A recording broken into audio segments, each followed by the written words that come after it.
All right. Good evening, everybody. My name is TK Gray.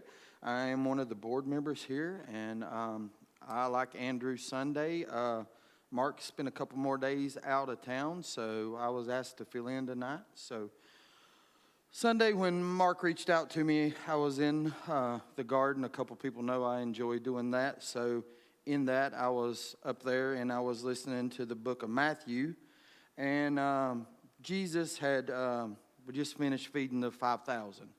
So that's where I want to go tonight and start tonight is the book of Matthew 14. We'll start 20 through 21, but we're going to mess around in 22 through 33 for most of the story. So, sorry, I've got my phone here with everything on it, but they all ate and were satisfied, and the disciples picked up 12 basketfuls of broken pieces that were left over. The number of those who ate were about 5,000 men, besides women and children. So after that, Meredith and I were talking, and I asked her if she knew what happened when they were done feeding the 5,000, and she said, yeah, Jesus went up on top of the mountain because he wanted to be by himself. I said, well, yeah, because it was probably tiring to feed 5,000 people and then try to shake everybody's hand and dismiss them and everything. So that probably took quite a while. So that's what, in my mind, that's what happened.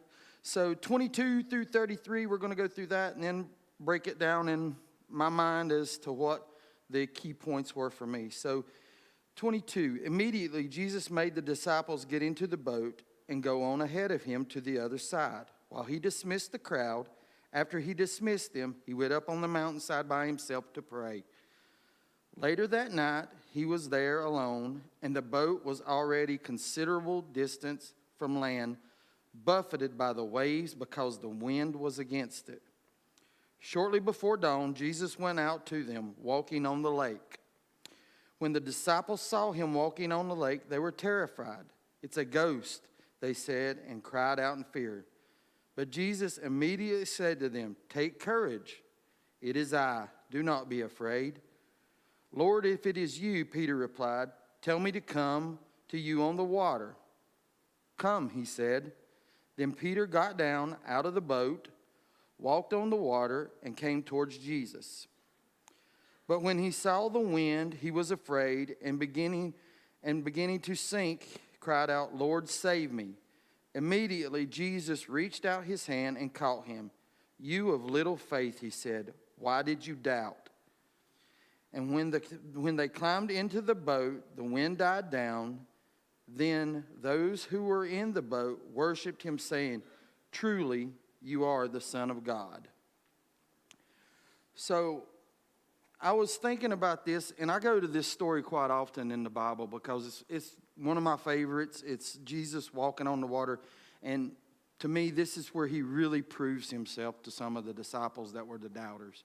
And I asked Meredith this, and Emily was sitting there last night. We was eating dinner, and I said, you know, this story is told 3 times in the Bible, 3 times total, but this one in Matthew is the only time they mention that Peter also walked on the water, which Mike Marshall, a friend of mine that a co-worker I work with today, he said, when this happens in the Bible, it lets you know everything in the Bible is true and it's not a bunch of hogwash because everybody remembers something that Jesus done just a little bit different. So there's no conspiracy theory that everybody got together and planted this whole story about all this stuff happening. So Mike opened my eyes to that. So the number one thing to me that happens in this story is faith. And the first thing, is there something different we need to do in our faith walk? Each one of us. Because you see, Peter, he didn't experience any of God's power that allowed him to walk on the water until he trusted his faith. And I think that's where all of us, because I can picture Peter getting out and, you know, he's standing up in the boat and he's kind of. And Judas is probably the instigator going, go on, do it, do it, do it. Jump in there, see if you can do it. And then what happened, the other part to me is, what next step in faith has Jesus asked us all to take? And, every day it's something different, but, most of it's exactly the same every day. And in my realm where I work, there's always people that question, well, why do you believe that?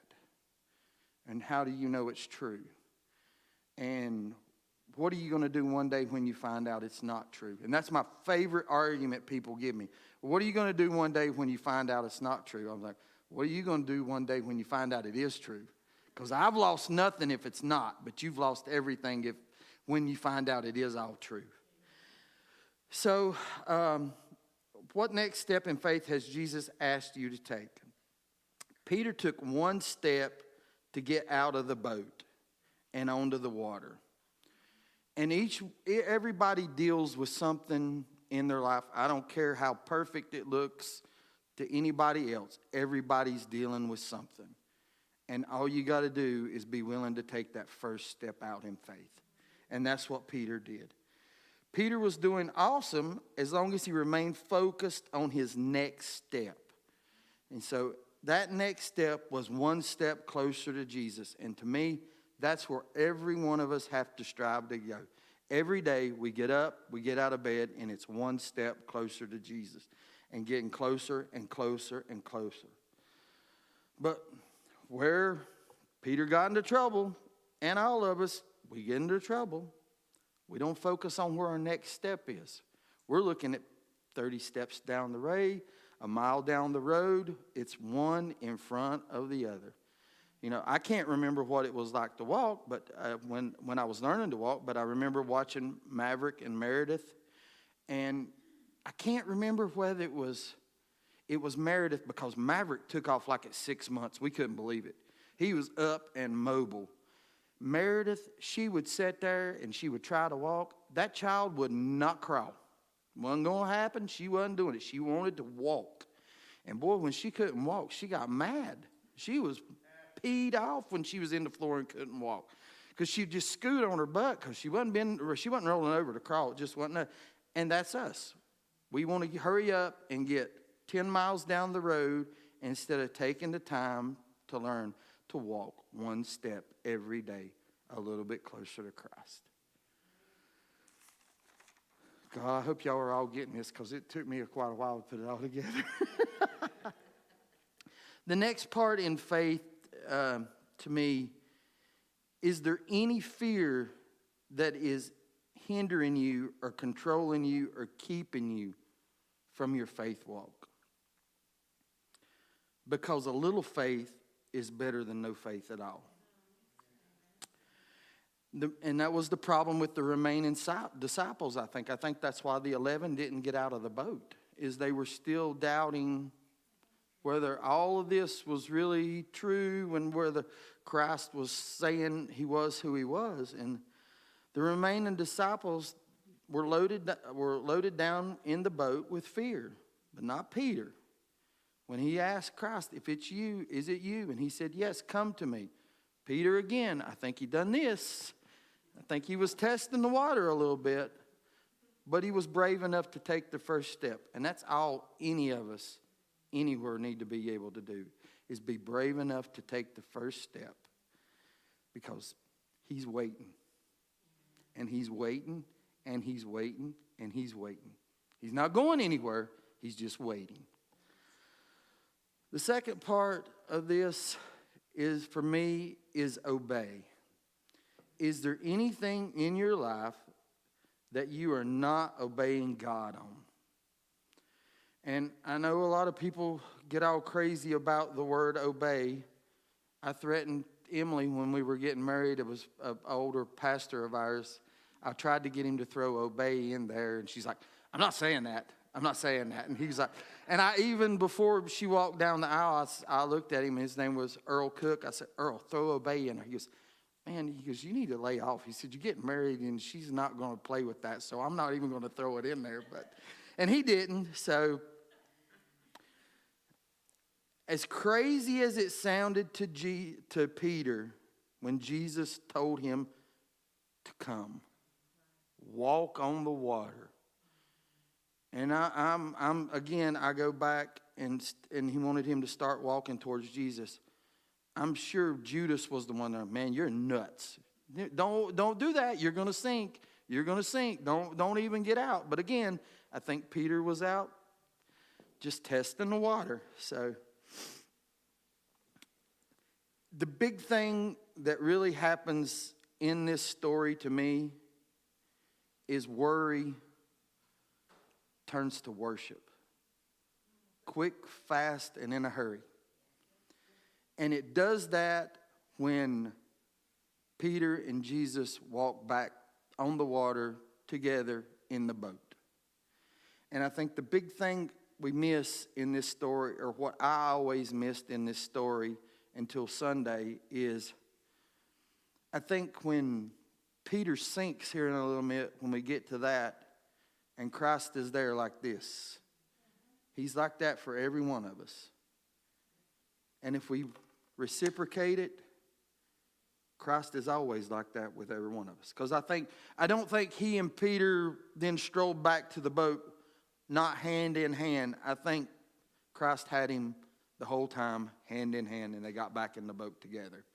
And I think, and that's when, the disciples went from worry to worshiping Christ quickly, because it says in the story, as soon as they were in the boat, as soon as he and Peter got back in the boat, they began to worship Christ.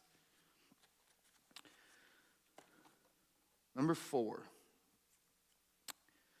There's 3 things in this story that I really learned, and I really went to this a lot.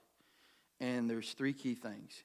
You look, you focus, and keep your eyes on Jesus. Every day. One step, every step, that's what we're supposed to do. So what does keeping your eyes focused on Jesus look like to you?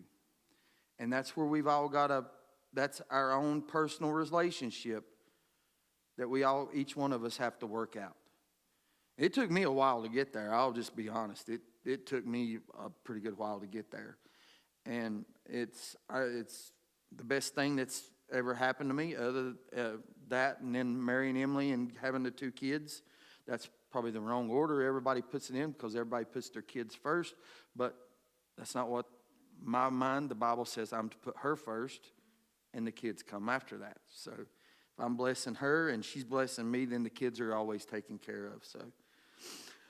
So what does keeping your eyes focused on Jesus look like? Even though Peter was in the eye of a storm, Peter looked and cried out to Jesus. And back to everybody's going through something in their life. And as long as you keep your eye on him and cry out, the hand's always there. He's always waiting for that. And he's waiting and he's waiting. So the only problem in the story that Peter had when he got out of the boat is he stopped looking and stopped focusing on Jesus. And when he done that, he began to sink. And, no matter what you're going through, or if it's personal demons or, alcohol, whatever it is, the minute you stop and go somewhere else in your mind, that's when the devil takes control and he just yanks you back.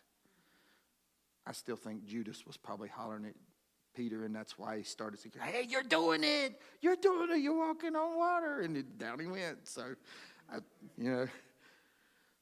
And the last thing, and anybody that knows when I do any of this, it's quick to the point and we're done pretty quickly. Sorry about that. There's good news in every bit of this. In this whole story, there's good news. When the storms of life come and hit hard, when the wind and the waves are rocking your boat, when the craziest request is placed in your lap, keep looking to Jesus for the answer. Just when it seems there is no hope or way out, follow Peter's advice.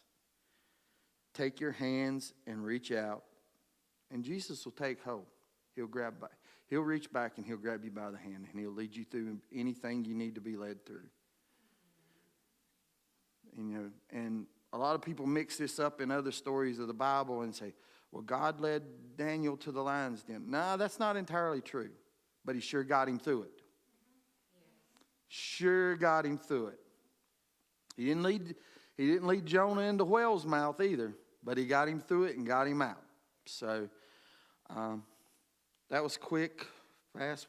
That's 15 minutes. That's probably a record for me, isn't it, Ed? So that's all I got tonight, guys. I'm sorry it's so short, but you know, it speaks volumes to me. I hope it does to you guys. So we'll pray, and everybody can go home and focus on their walk with Jesus. So bow your heads.